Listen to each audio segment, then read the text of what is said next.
وضع الرجل على صفحة العنق.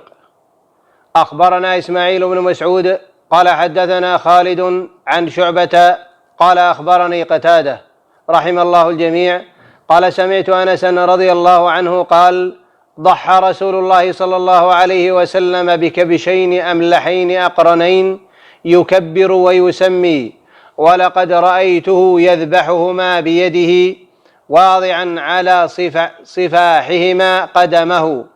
قلت أنت سمعته منه؟ قال نعم. تسمية الله على الضحية. أخبرني أحمد بن ناصح المصيصي قال أخبرني هشيم عن شعبة عن قتادة رحم الله الجميع قال حدثنا أنس بن مالك رضي الله عنه قال كان رسول الله صلى الله عليه وسلم يضحي بكبشين أملحين أقرنين وكان يسمي ويكبر، ولقد رأيته يذبحهما بيده واضعا رجله على صفاحهما. التكبير عليها. أخبرنا القاسم بن زكريا بن دينار الكوفي قال حدثنا مصعب بن المقدام عن الحسن يعني ابن صالح عن شعبة عن قتادة رحم الله الجميع عن أنس رضي الله عنه قال لقد رأيته يعني النبي صلى الله عليه وسلم يذبحهما بيده واضعا على صفاحهما قدمه يسمي ويكبر كبشين أملحين أقرنين. ذبح الرجل ضحيته بيده. أخبرنا محمد بن عبد الأعلى قال حدثنا يزيد يعني ابن زريع قال حدثنا سعيد قال حدثنا قتادة رحم الله الجميع أن أنس بن مالك رضي الله عنه حدثهم أن نبي الله صلى الله عليه وسلم ضحى بكبشين أملحين أقرنين يطأ على صفاحهما ويذبحهما ويسمي ويكبر. ذبح غيره ضحيته. أخبرنا محمد بن سلمة والحارث بن مسكين قراءة عليه وأنا أسمع عن ابن القاسم قال حدثني مالك عن جعفر بن محمد عن أبيه رحم الله الجميع عن جابر بن عبد الله رضي الله عنهما أن رسول الله صلى الله عليه وسلم نحر بعض بدنه بيده ونحر بعضه غيره. نحر ما يذبح. أخبرنا قتيبة بن سعيد ومحمد بن عبد الله بن يزيد قال حدثنا سفيان عن هشام بن عروة عن فاطمة رحم الله الجميع عن أسماء رضي الله عنها قالت نحرنا فرسا على عهد رسول الله صلى الله عليه وسلم فأكلناه. وقال قتيبة في حديثه فأكلنا لحمه. خالفه عبدة. أخبرني محمد بن آدم المصيصي عن عبدة بن سليمان كوفي عن هشام بن عروة عن فاطمة رحم الله الجميع عن أسماء رضي الله عنها قالت نحرنا على عهد نبي الله صلى الله عليه وسلم فرسا ونحن بالمدينة فأكلناه. ما ذبح لغير الله. أخبرنا قتيبة بن سعيد قال حدثنا يحيى عن ابن حيان يعني منصورا عن عامر بن واثلة رحم الله الجميع قال سأل رجل عليا رضي الله عنه هل كان رسول الله صلى الله عليه وسلم يسر إليك شيئا دون الناس؟ فغضب علي رضي الله عنه حتى احمر وجهه وقال ما كان يسر إلي شيئا دون الناس غير أنه حدثني بأربع كلمات وأنا وهو في البيت، فقال لعن الله من لعن والده، ولعن الله من ذبح لغير الله، ولعن الله من آوى محدثا، ولعن الله من غير منار الأرض. النهي عن الأكل من لحوم الأضاحي بعد 3 وعن إمساكه. أخبرنا إسحاق بن إبراهيم قال أخبرنا عبد الرزاق قال أخبرنا معمر عن الزهري عن سالم رحم الله الجميع عن ابن عمر رضي الله عنهما أن رسول الله صلى الله عليه وسلم نهى أن تؤكل لحوم الأضاحي بعد 3. أخبرنا يعقوب ابن إبراهيم الدورقي عن غندر قال حدثنا سعيد قال أخبرنا معمر قال أخبرنا الزهري عن أبي عبيد مولى ابن عوف رحم الله الجميع قال شهدت مع علي بن أبي طالب رضي الله عنه في يوم عيد بدأ بالصلاة قبل الخطبة ثم صلى بلا أذان ولا إقامة، ثم قال: سمعت رسول الله صلى الله عليه وسلم ينهى أن يمسك أحد من نسكه شيئا فوق 3 أيام. أخبرنا أبو داود قال حدثنا يعقوب قال حدثنا أبي عن صالح عن ابن شهاب أن أبا عبيد رحم الله الجميع أخبره أن علي بن أبي طالب رضي الله عنه قال: إن رسول الله صلى الله عليه وسلم قد نهاكم أن تأكلوا لحوم نسككم فوق 3 ليال. الإذن في ذلك.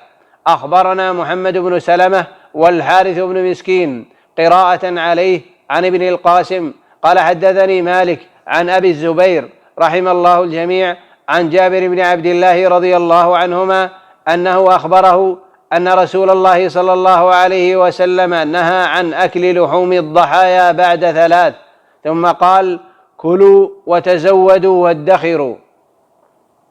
أخبرنا عيسى بن حماد قال أخبرنا الليث عن يحيى بن سعيد عن القاسم بن محمد عن ابن خباب رحم الله الجميع أن أبا سعيد الخدري رضي الله عنه قدم من سفر فقدم إليه أهله لحما من لحوم الأضحى، فقال: ما أنا بآكله حتى أسأل. فانطلق إلى أخيه لأمه قتادة بن النعمان رضي الله عنه وكان بدريا، فسأله عن ذلك فقال: إنه قد حدث بعدك أمر نقضا لما كانوا نهوا عنه من أكل لحوم الأضحى بعد 3 أيام.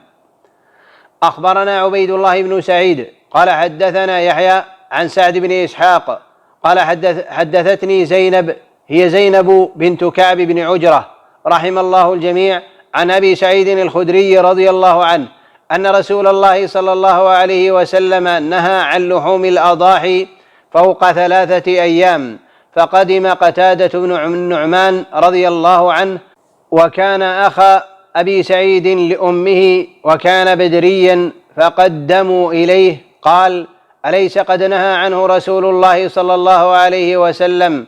قال أبو سعيد: إنه حدث فيه أمر، إن رسول الله صلى الله عليه وسلم نهى أن نأكله فوق 3 أيام، ثم رخص لنا أن نأكله وندخره.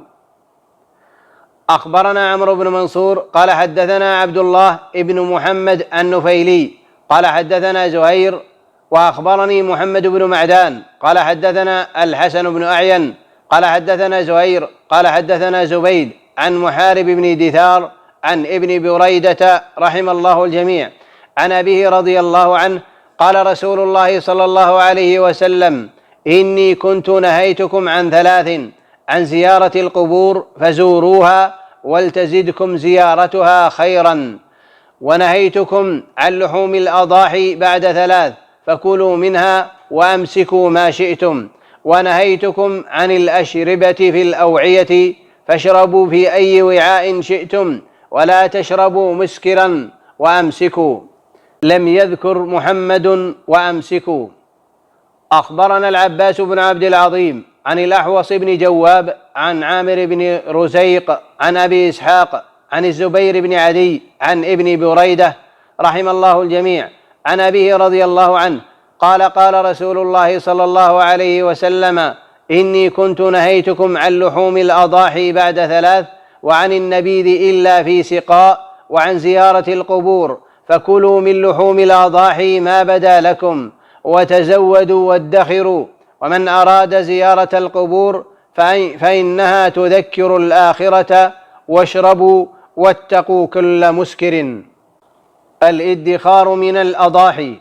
أخبرنا عبيد الله بن سعيد قال حدثنا يحيى عن مالك قال حدثني عبد الله بن أبي بكر عن عمرة رحم الله الجميع عن عائشة رضي الله عنها قالت: دفت دافة من أهل البادية بحضرة الأضحى، فقال رسول الله صلى الله عليه وسلم: كلوا وادخروا 3، فلما كان بعد ذلك قالوا: يا رسول الله، إن الناس كانوا ينتفعون، يعني من أضاحيهم، يجملون منها الودك ويتخذون منها الأسقية.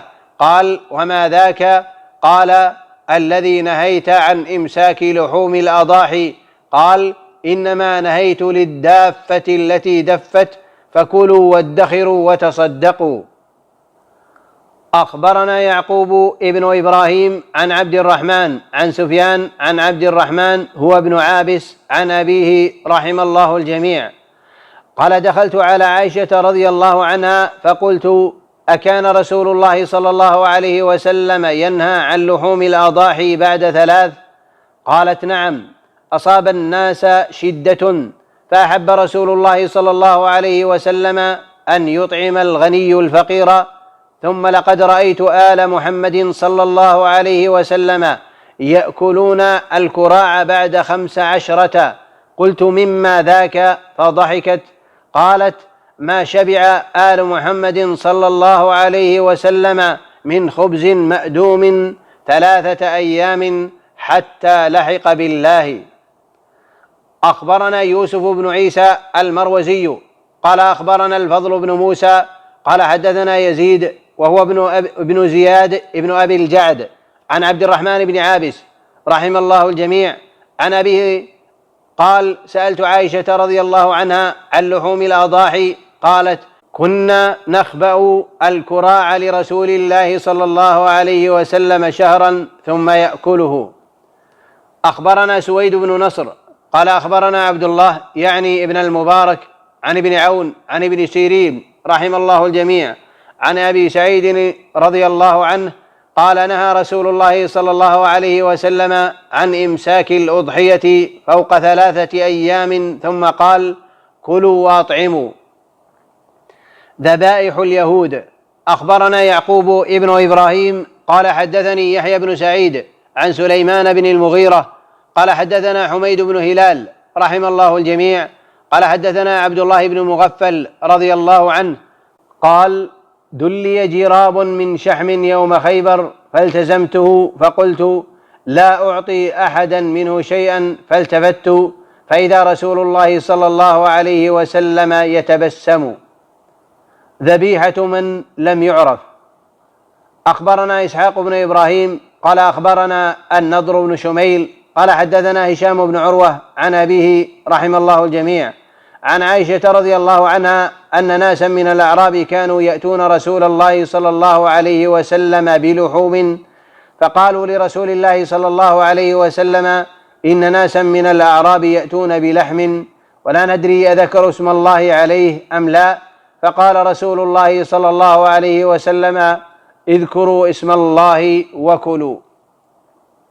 تأويل قول الله جل ثناؤه: ولا تأكلوا مما لم يذكر اسم الله عليه. أخبرنا عمرو بن علي قال: حدثنا يحيى قال: حدثنا سفيان قال: حدثني هارون ابن أبي وكيع عن أبيه رحم الله الجميع عن ابن عباس رضي الله عنهما في قوله تعالى: ولا تأكلوا مما لم يذكر اسم الله عليه. قال: خاصمهم المشركون قالوا: ما ذبح الله لا تأكلوه، وما ذبحتم أنتم أكلتموه. النهي عن المجثمة. أخبرنا عمرو بن عثمان قال: حدثنا بقية عن بحير عن خالد عن جبير بن نفير رحم الله الجميع عن أبي ثعلبة رضي الله عنه قال: قال رسول الله صلى الله عليه وسلم: لا تحل المجثمة. أخبرنا إسماعيل بن مسعود قال: حدثنا خالد عن شعبة عن هشام بن زيد رحم الله الجميع قال: دخلت مع أنس رضي الله عنه على الحكم يعني ابن أيوب، فإذا ناس يرمون دجاجة في دار الأمير، فقال: نهى رسول الله صلى الله عليه وسلم أن تصبر البهائم. أخبرنا محمد بن زنبور المكي قال: حدثنا ابن أبي حازم عن يزيد بن الهاد عن معاوية بن عبد الله بن جعفر رحم الله الجميع عن عبد الله بن جعفر رضي الله عنهما قال: مر رسول الله صلى الله عليه وسلم على ناس وهم يرمون كبشا بالنبل فكره ذلك، قال: لا تمثلوا بالبهائم. أخبرنا قتيبة بن سعيد قال: حدثنا هشيم عن أبي بشر عن سعيد بن جبير رحم الله الجميع عن ابن عمر رضي الله عنهما قال: لعن رسول الله صلى الله عليه وسلم من اتخذ شيئا فيه الروح غرضا. أخبرنا عمرو بن علي قال حدثنا يحيى قال حدثنا شعبة قال حدثني المنهال بن عمرو عن سعيد بن جبير رحم الله الجميع عن ابن عمر رضي الله عنهما قال: سمعت رسول الله صلى الله عليه وسلم يقول: لعن الله من مثل بالحيوان. أخبرنا سويد بن نصر قال أخبرنا عبد الله عن شعبة عن عدي بن ثابت عن سعيد بن جبير رحم الله الجميع عن ابن عباس رضي الله عنهما أن رسول الله صلى الله عليه وسلم قال: لا تتخذوا شيئا فيه الروح غرضا. أخبرنا محمد بن عبيد قال حدثنا علي بن هاشم عن العلاء بن صالح عن عدي بن ثابت عن سعيد بن جبير رحم الله الجميع عن ابن عباس رضي الله عنهما قال: نهى رسول الله صلى الله عليه وسلم أن نتخذ شيئا فيه الروح غرضا. من قتل عصفورا بغير حقها. أخبرنا قتيبة بن سعيد قال حدثنا سفيان عن عمرو عن صهيب رحم الله الجميع عن عبد الله هو ابن عمرو بن العاص رضي الله عنهما يرفعه قال: من قتل عصفورا فما فوقها بغير حقها سأله الله عنها يوم القيامة. قيل: يا رسول الله وما حقها؟ قال: حقها أن يذبحها فيأكلها ولا يقطع رأسها فيرمي بها. أخبرني محمد بن داود قال حدثنا أحمد بن حنبل قال حدثنا أبو عبيدة عبد الواحد بن واصل عن خلف يعني ابن مهران قال حدثنا عامر الأحول عن صالح بن دينار عن عمرو بن الشريد رحم الله الجميع قال: سمعت الشريد رضي الله عنه يقول: سمعت رسول الله صلى الله عليه وسلم يقول: من قتل عصفورا عبثا عج إلى الله يوم القيامة يقول: يا ربي إن فلانا قتلني عبثا ولم يقتلني لمنفعة. النهي عن أكل لحم الجلالة. أخبرني عثمان بن عبد الله ابن خرزاذ قال حدثني سهل بن بكار قال حدثنا وهيب بن خالد عن ابن طاووس عن عمرو بن شعيب عن أبيه عن محمد بن عبد الله بن عمرو قال مرة عن أبيه وقال مرة عن جده رضي الله عنه أن رسول الله صلى الله عليه وسلم نهى يوم خيبر عن لحوم الحمر الأهلية وعن الجلالة وعن ركوبها وعن أكل لحمها. النهي عن لبن الجلالة.